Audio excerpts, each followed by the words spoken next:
प्रथम देखार यह पक्षी को देखले लगे जेपरी कौन चित्रकर यहाँ आंकी। हाँ आज्ञा, आज आम आपण को एमती एक छोट किंतु अत्यंत सुंदर पक्षी सह परिचय कराइबु जार ना हेउछि व्हाइट ब्राउन टिट वार्बलर। आकार में खूब छोट होइथिले मध्य यार सौंदर्य काहाको भी मुक्त करदेब। आखि उपरे थिबा धला दाग यार सबुठु बड़ परिचय। यह सह शरीर में नील, हलदिया, बादामी और बैगणी रंगर सुंदर मिश्रण यह अन्य पक्षीमानक ठारू संपूर्ण लगा करिथाय।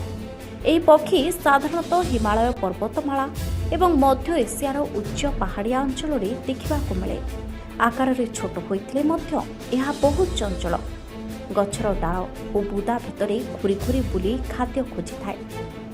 एही पक्षीर आउ एक विशेषत्व हेउछि एहाकु जंगल रे देखिबा बहुत सहज नुहे।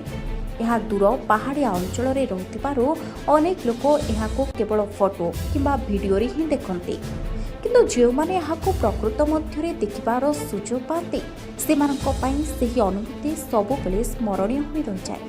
सेथिपई एही पक्षी प्रकृतिर एक अपूर्व कलाकृति, जहाँ प्रमाण करे जे सबुठु बड़ सौंदर्य अनेक समय सबुठु छोट जिनिस ही लुचि रही है।